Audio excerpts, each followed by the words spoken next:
Bom, vamos lá. Ainda falando só sobre Eduardo Bolsonaro, tem uma novidade aí e o Sakamoto vai explicar para a gente se pode, se não pode, as consequências disso. O PL, o partido, né, do ex-presidente Jair Bolsonaro, planeja lançar Eduardo Bolsonaro como suplente a senador em São Paulo. O candidato titular na chapa será o deputado estadual e presidente da Assembleia Legislativa, André do Prado. O anúncio deve ser feito nessa semana ainda e pelas redes sociais. Isso vem sendo aí apurado. Agora, Sakamoto, você estava apurando também essa história, ele pode ser suplente?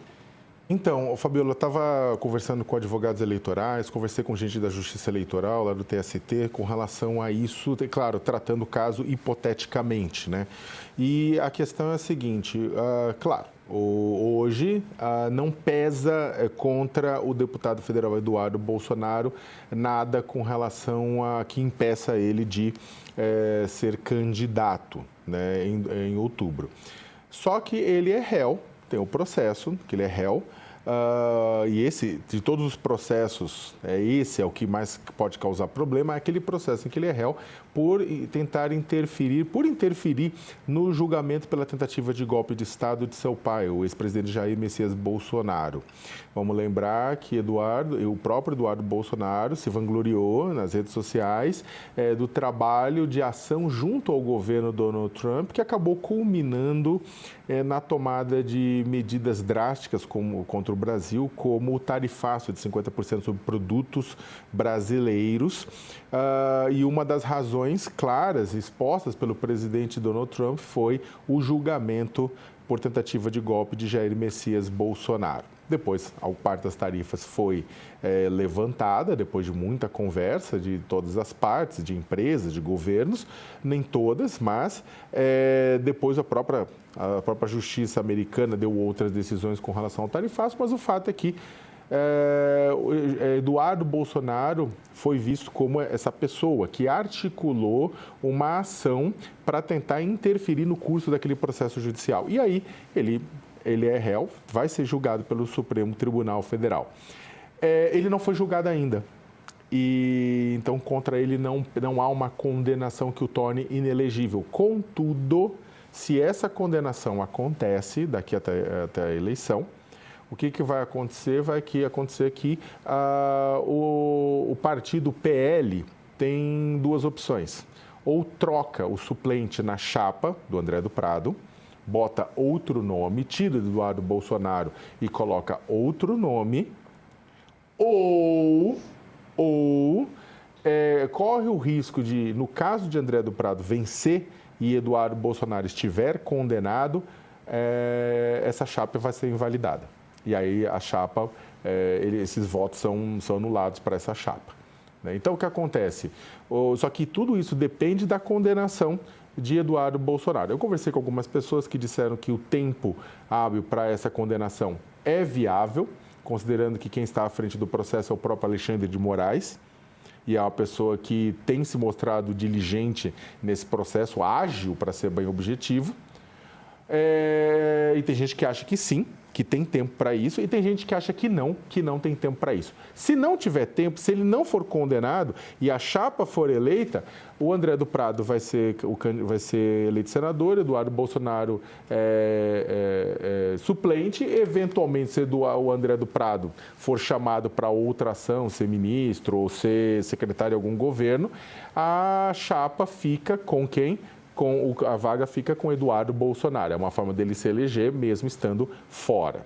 Agora, tem gente que pergunta, poxa, mas e a cassação dele lá no Congresso Nacional? Ocorreu por faltas.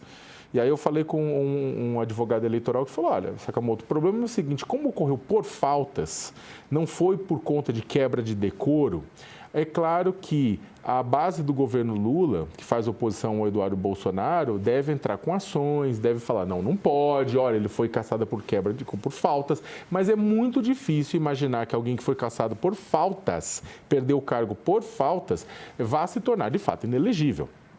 né, você pode ter, há uma interpretação que aponta para isso, mas ele falou na prática, isso dificilmente vai acontecer. A cassação por faltas não vai levar à inelegibilidade. Agora, uma condenação pelo esse outro caso vai. De qualquer maneira, Eduardo Bolsonaro, à distância, nesse seu autoexílio, tentando preparar seu terreno para 2027. Fabiola. Ele, como suplente, leva votos, Josias. Como é que você vê essa jogada de Eduardo Bolsonaro para as eleições de 2026? O eleitorado de São Paulo está prestes a ser submetido a um cambalacho. A ideia de enfiar o Eduardo Bolsonaro na suplência do André do Prado visa manter o filho do autoexilado, o filho do Bolsonaro, que está lá nos Estados Unidos, mantê-lo nas urnas a despeito das suas debilidades judiciais e neurais. Ele pode, antes, o julgamento dele no Supremo está em curso. Na eventualidade de ser condenado, ele pode ficar, inclusive, inelegível. Mas o pressuposto do bolsonarismo é o de que o Flávio Bolsonaro vai vencer a eleição. E nessa hipótese, tudo que resultou condenável desde a posse do Bolsonaro até a vitória do Lula, tudo que resultou em condenação vai ser virado do avesso. Esse é o objetivo deles, é anistia para todo mundo, anulação de processos. Então, a suposição do bolsonarismo é a de que, vencendo o Flávio, o Brasil será outro.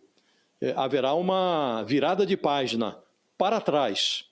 Então, supõe-se que, reabilitado, o Eduardo Bolsonaro retornará à política nacional. Sem fazer campanha, ele vai estar na urna como suplente desse André do Prado.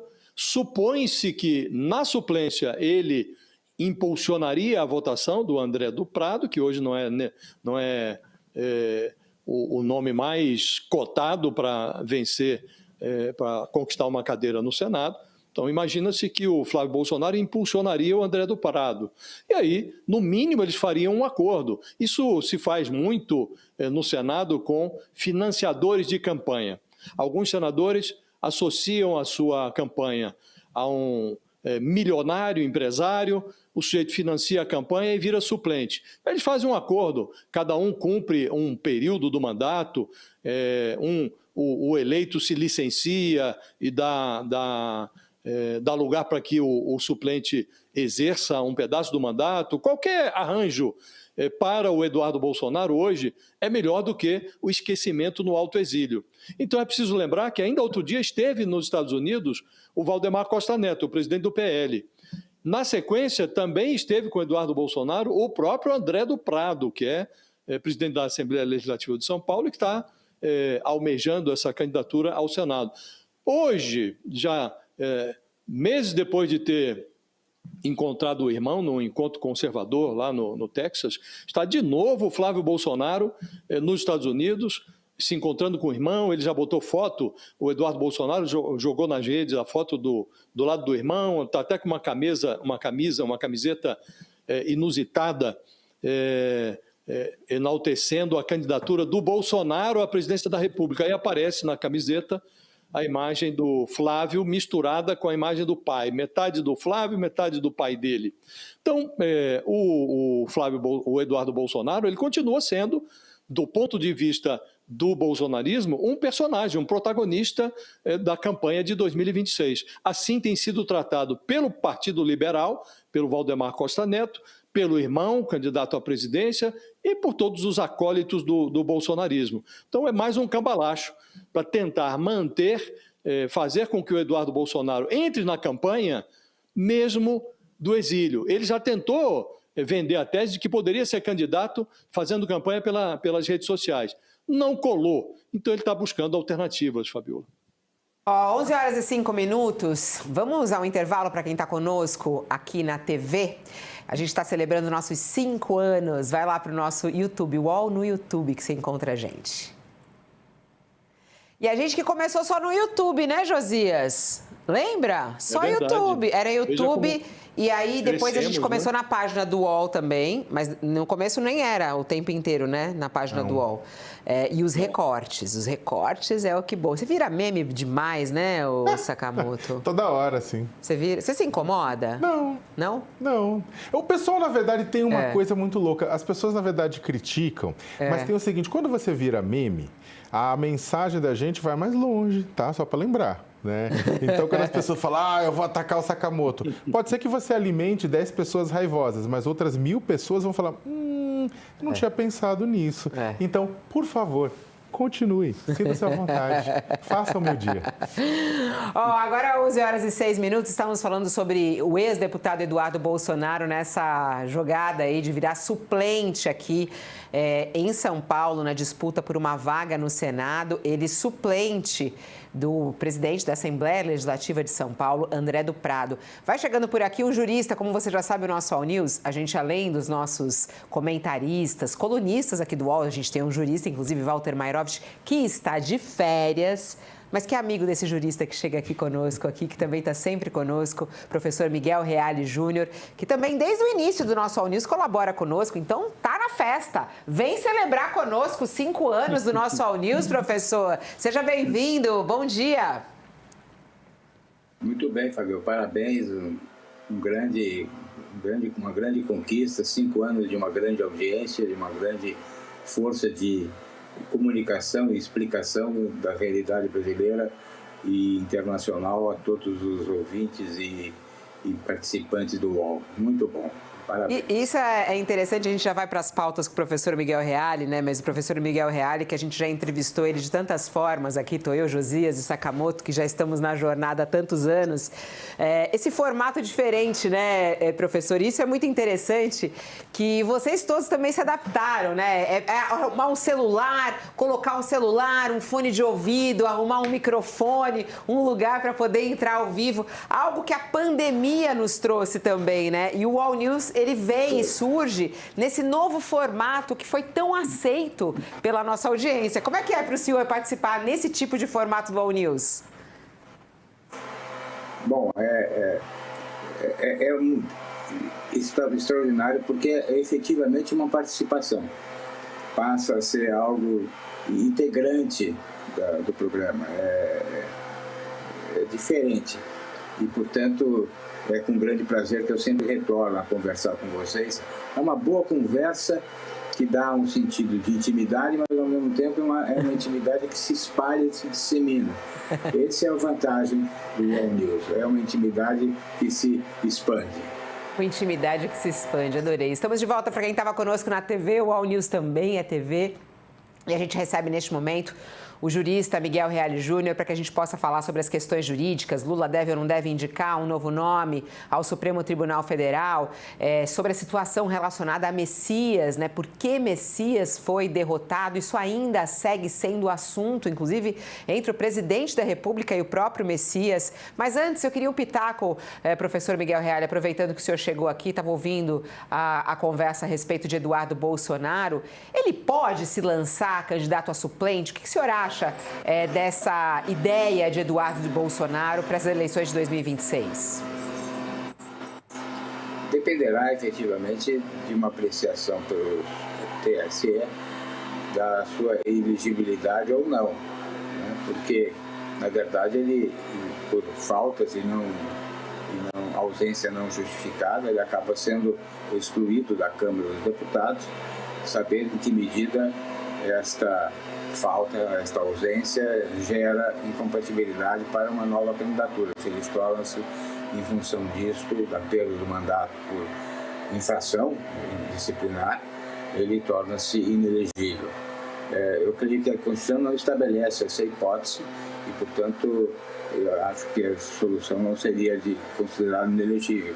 Mas cabe ao TSE decidir uma matéria que me parece nova. Não conheço nenhuma outra hipótese anterior que se assemelhe a essa agora de Eduardo Bolsonaro. E é sempre uma jogada, né? O candidato a senador, se eleito, é levado a um cargo ministerial, a um cargo na administração federal e abrindo vaga, portanto, para o primeiro suplente assumir. Ou seja, é uma tentativa de estabelecermos um novo império. Bolsonaro 1, Bolsonaro 2, Bolsonaro 3. Né? Estamos aí voltando aos tempos das dinastias. Professor, bom dia. Sakamoto aqui. A gente estava comentando aquele caso que o ex-deputado federal Eduardo Bolsonaro é réu lá no Supremo Tribunal Federal por tentativa de interferir no julgamento do seu pai, no julgamento da tentativa de golpe, com toda aquela coisa de pressão para o tarifaço, de pressão para uma intervenção por parte dos Estados Unidos no Brasil a fim de atrapalhar o curso daquela ação no Supremo Tribunal Federal. Ele é réu no caso. O senhor acha que há tempo hábil, a gente estava discutindo isso, saber se há ou não há tempo hábil dele ser condenado, eventualmente condenado, é claro, não se sabe o que vai acontecer ainda, mas dele ser julgado, condenado ou inocentado até o período eleitoral ou não? Né? Porque isso aí é uma coisa que poderia barrar a sua candidatura. Primeiramente, ele não foi citado. Não tendo sido citado, é necessário ver se o Ministério Público solicita que se aplique o que está disposto no artigo 336 do Código de Processo Penal, que é a paralisação do processo para se dar a citação posteriormente, paralisa-se o processo, suspende-se o prazo prescricional. Então, nesse sentido, ele não seria vitimado aí por uma condenação. E é muito difícil também que, sobressaindo uma condenação, um processo que está no seu início, se tem aí, até os registros das candidaturas, uma condenação que o transitar em julgado que o torne inelegível. Portanto, ele perderia os seus direitos políticos, perderia a sua capacidade de pleitear um cargo eleitoral se ele viesse a ser condenado por trânsito em julgado, o que não é a hipótese. Acho difícil que até lá se dê a possibilidade de uma condenação transitada em julgado. Né? E a aplicação do artigo 366 também leva a essa situação, ou seja, paralisa-se o processo, interrompe-se a prescrição até a espera dele ser citado. Consta que ele não foi citado, não foi encontrado, nem houve condições de citação por via de rogatório nos Estados Unidos.